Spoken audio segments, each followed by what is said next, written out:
Back to news breaking news చూస్తున్నాం. ఎన్నికల్లో తెలంగాణ ప్రజలు బీఆర్ఎస్ ను చీకొట్టిన ఆ పార్టీ నేతల తీరు మాత్రం మారటమే లేదు. ప్రభుత్వంపై ఏదో ఒక రకంగా బురద జల్లేందుకు ప్రయత్నిస్తూనే ఉన్నారు వారు. అందులో భాగంగానే పాత వీడియోలను ప్రస్తుతం పోస్ట్ చేసి సర్కారుపై మచ్చ తెచ్చేందుకు ప్రయత్నించిన ఘటన ఇప్పుడు తాజాగా జరిగింది.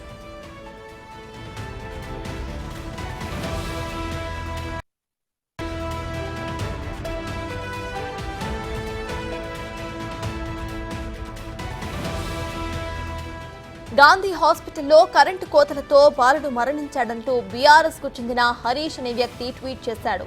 గుంపు మేస్త్రీ పాలనలో ఇంత దరిద్రంగా తెలంగాణ తయారైందని ట్వీట్ చేశాడు. అయితే ఈ ఘటనపై Gandhi hospital superintendent doctor Rajarao స్పందించారు. గాంధీ హాస్పిటల్ ప్రతిష్టను దెబ్బతీసేలా ట్వీట్ ఉందంటూ పోలీసులకు ఫిర్యాదు చేశారు. ఎప్పుడో 7 ఏళ్ల క్రితం నాటి వీడియోను ఇప్పుడు జరిగినట్లుగా ట్వీట్ చేసిన హరీష్ పై చర్యలు తీసుకోవాలంటూ ఫిర్యాదులో పేర్కొన్నారు.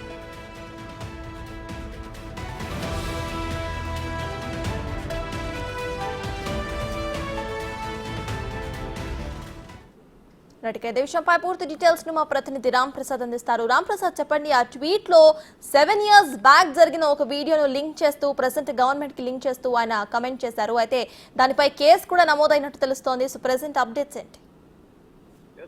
మనం చూసినట్లయితే తెలంగాణ రాష్ట్రంలో కాంగ్రెస్ ప్రభుత్వం ఏర్పడిన నాటి నుంచి కూడా చూస్తున్నాం. బీఆర్ఎస్ పార్టీ అయితే లేనిపోని అభండాలను సృష్టించే విధంగా, అంటే రాష్ట్రంలో కరెంటు కోతలు ఉన్నాయంటూ కూడా నిరాధారణమైనటువంటి ఆరోపణలు చేస్తున్న నేపథ్యంలో మనం ప్రస్తుతం చూస్తున్నాం. నిన్న జరిగినటువంటి సంఘటన ఏంటంటే, తెలంగాణ రాష్ట్రానికి ముఖ్యంగా కరోనా సమయంలో అత్యధిక సేవలు అందించినటువంటి ప్రధానమైనటువంటి గాంధీ హాస్పిటల్ సంబంధించినటువంటి కీర్తి ప్రతిష్టలకు భంగం కలిగించే విధంగా అయితే టీఆర్ఎస్ పార్టీకి చెందినటువంటి హరీష్ రెడ్డి అనే వ్యక్తి అయితే టీఆర్ఎస్ ప్రెసిడెంట్ అయితే మనకు ఆయన ట్వీట్ చేసినటువంటి ఒక ట్వీట్ ని అయితే ఖండిస్తూ సూపరింటెండెంట్ అయితే పోలీసులకు ఫిర్యాదు చేయడం జరిగింది. పూర్తి స్థాయిలో మనం చూసినట్లయితే టీఆర్ఎస్ పార్టీకి సంబంధించినటువంటి హరీష్ రెడ్డి అనే వ్యక్తి హరీష్ బీఆర్ఎస్ యుఎస్ఏ పేరిట ఉన్నటువంటి ఎక్స్ ఖాతాలో అయితే కాంగ్రెస్ ప్రభుత్వం వచ్చింది, కరెంటు కోతలు ఉన్నాయి, కరెంటు కోతల కారణంగా ఒక వ్యక్తి చనిపోయాడంటూ కూడా సుమారు 7 సంవత్సరాల కింద జరిగినటువంటి ఘటనకు సంబంధించిన వార్తా శీర్షికనైతే తన పర్సనల్ వ్యక్తిగత ఖాతాలో షేర్ చేయడం జరిగింది. దీనికి సంబంధించి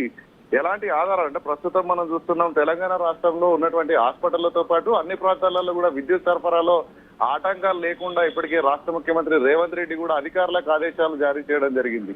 ఈ క్రమంలో ఎక్కడ కూడా విద్యుత్ సరఫరాలు నిరంతరమైన సరఫరా కొనసాగుతున్నప్పటికీ కూడా దాన్ని భంగాన్ని కలిగించే విధంగా, అంటే మహాత్మా గాంధీ హాస్పిటల్లో అక్కడ ఉన్నటువంటి పేషెంట్లు కూడా కొంత అధైర్యపడే విధంగా వారికి సరైన వైద్యం అందుతుందో లేదనేటువంటి ఒక తప్పుడు సంకేతాలను తీసుకువెళ్లే విధంగా అయితే తన వ్యక్తిగత ఖాతాలో పోస్ట్ చేశారంటూ కూడా దానికి సంబంధించి హాస్పిటల్ సూపరింటెండెంట్ రాజారావు కూడా చిలకలగూడ పిఎస్ లో ఫిర్యాదు చేయడం జరిగింది. తన పైన ఏదైతే సైబర్ క్రైమ్ సంబంధించినటువంటి ఏదైతే కేసులు నమోదు చేయడంతో పాటు ఇక్కడ కీర్తి ప్రతిష్టలకు భంగం కలిగింది. ఎందుకంటే మనం చూస్తున్న మహాత్మా గాంధీ హాస్పిటల్లో ఎంతో మంది ప్రజలకు సహాయం అందించేందుకు గతంలో పనిచేస్తుంది. ప్రస్తుతం కూడా ఎన్నో రకాలైనటువంటి ట్రీట్మెంట్లు అనేవి కొనసాగుతా ఉన్నాయి.